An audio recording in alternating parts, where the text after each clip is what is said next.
Olá, pessoal. Estamos aqui para mais um encontro de Administração Financeira 2. Estaremos tratando, aprofundando um pouquinho mais de um tema que a gente já falou no nosso encontro sobre destinação do lucro, que é os dividendos, né? Preciso aprofundar um pouquinho mais em relação aos dividendos. Como vocês já sabem, né, o que é os dividendos, né? Os dividendos, pessoal, nada mais é que a parcela que os sócios recebem dos lucros na forma de dinheiro. Então, a cada exercício social, como a gente já viu, o lucro é apurado e caso a empresa tenha lucro, parte desse lucro vai ser destinado para os acionistas na forma de dinheiro, então a gente paga isso como dividendos.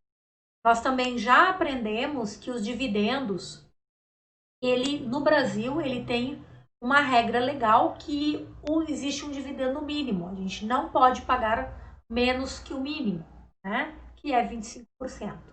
A mesma lei também fala que quando a gente for omisso em relação ao payout, ao percentual, o payout é obrigatório automaticamente 50%. Pode ser mais, pode ser mais, pode ser menos que 25%, não. O mínimo é 25%.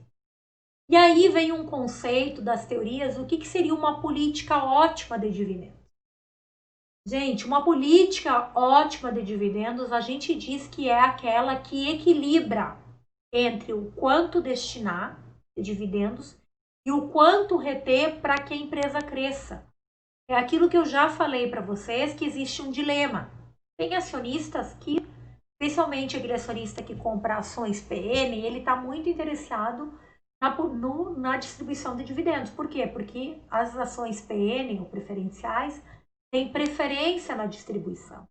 Esse acionista ele não está preocupado com o crescimento, ele está preocupado em receber aqueles dividendos pela parcela que ele investiu na empresa. Só que tem acionista que está muito interessado entre esse equilíbrio, entre reter e crescer. Eu diria que a política ótima é exatamente essa, aquela que distribui, que busca um equilíbrio, porque também não distribuir não dá, você já sabe que tem um mínimo, né? Não pode, tendo lucro não dá para ficar com tudo, né? Então não se fala em não distribuir, a questão é equilibrar o quanto distribuir e também se preocupar com o crescimento da empresa. Por quê? Porque o crescimento da empresa vai se refletir também no preço da ação. Empresas que retêm para expansão, para reserva estatutária, o mercado pode sinalizar positivamente, tá? E é o que a gente vai falar um pouquinho agora, tá? Uma política de dividendos tem a ver com o dilema entre reter ou distribuir, postergar ou antecipar. A política ótima é aquela que compõe, que equilibra, né, entre o volume retido e o valor pago, né, pelas ações. Então, é aquela que procura o melhor payout. Lembrando que payout nada mais é que o valor de dividendos distribuído dividido pelo lucro. Então, é o percentual que foi distribuído do lucro na forma de dividendos. E aí, gente, existem algumas teorias que está lá no nosso capítulo de política de dividendos, que eu gostaria que vocês fizessem a leitura. A política de dividendos, você já sabe que ela depende do estatuto, né? E o mínimo que as sociedades anônimas, que a lei das sociedades anônimas define é que pelo menos seja 25% do lucro, né? Do lucro líquido ajustado, né? Após a compensação dos prejuízos, após a reserva legal e após a reserva de contingência, as reservas obrigatórias.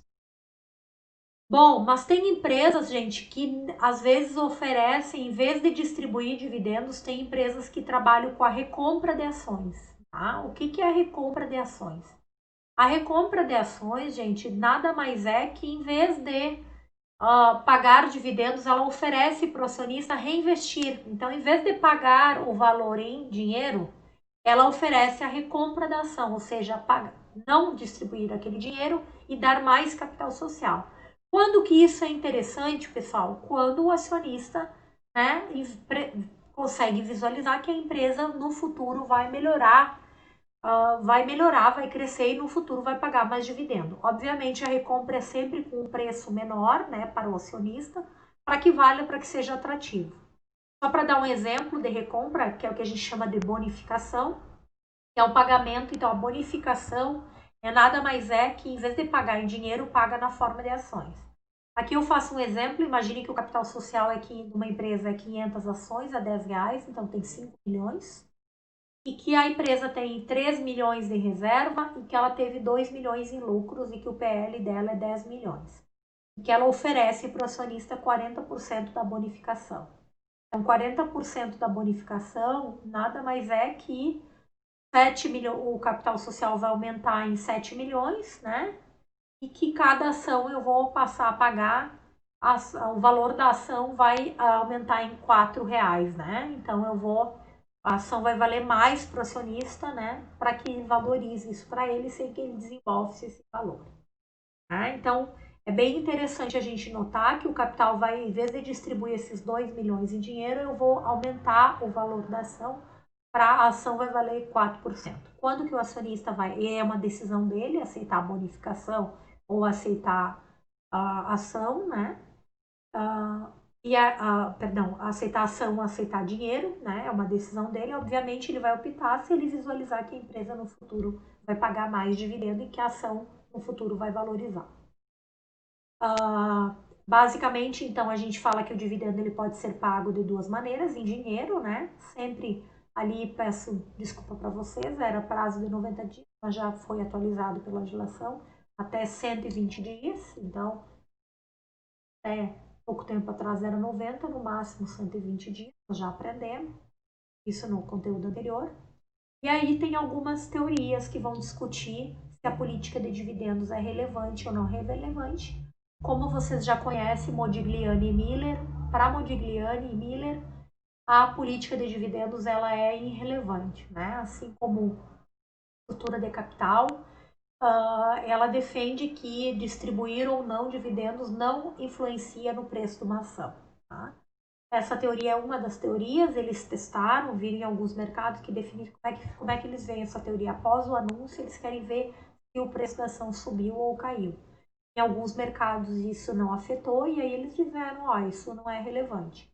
Porém, a grande maioria das confirmações em termos de pesquisa em finanças confirmam que a teoria de dividendos é relevante, né? E que aí tem várias teorias dentro do grupo da relevância, né? Mas, em tese, a primeira é que quanto mais dividendos forem distribuídos, maior será o preço da ação e menor será o custo do capital próprio, né? E aí nós também temos a primeira teoria que diz que quanto mais dividendos distribuir, mais o prestação vai subir. Tem outra teoria dentro daquelas que defende a relevância, que é a teoria residual. E é a teoria que diz que não, que sim, a política de dividendos é relevante, mas que a gente só deve distribuir, não é quanto mais distribuir, melhor, só distribuir o resíduo. O que é o resíduo? Ela defende que os dividendos pagos devem ser o montante que sobrar depois que for avaliadas as oportunidades de investimento. E os acionistas estariam dispostos a reter uma parcela desde que eles visualizem que isso no futuro vai render. Então, basicamente, é o que a legislação brasileira segue. Ela cria algumas obrigatórias, né, reservas obrigatórias.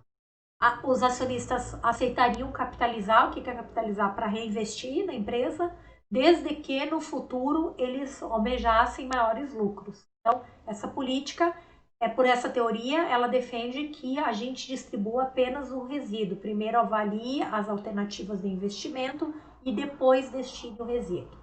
E ainda a gente tem a teoria do pássaro na mão, que não está aqui, mas que eu gostaria de falar, está lá no capítulo, que os acionistas preferem dividendos um pássaro na mão do que dois voando, ou seja, que eles preferem dividendos garantidos do que esperar para o futuro, né? E aí tem diversos fatores que afetam a política de dividendos.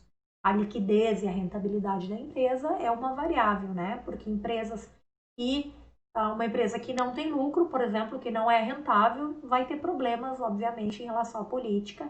E, obviamente, também a liquidez interfere, porque os dividendos, vocês sabem, eles têm que ser pagos dentro de 120 dias.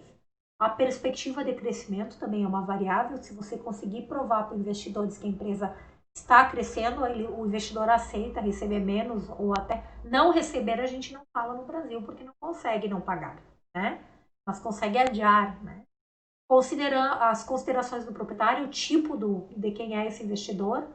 Se é um investidor que ele prefere um pássaro na mão do que dois voando, ele vai querer. Nós também temos aspectos legais, que é a própria lei, não dá para pagar menos. Ai, professora, não dá para me pagar 5%. 5% já é bastante, porque a gente tem um lucro grande. Não, não dá, né? Porque a nossa legislação já estabelece. A questão tributária também interfere, por exemplo, lucro real, lucro presumido, né? As questões contratuais também interferem, né? Qual é o tempo que eu tenho para pagar, por exemplo, o contrato de debêntures com ágio ou com deságios, e obviamente a avaliação que o mercado faz da companhia também interfere.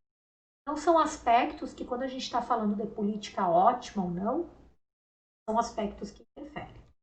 Eu também preciso falar, por final, para vocês que existe juros sobre o capital próprio, né?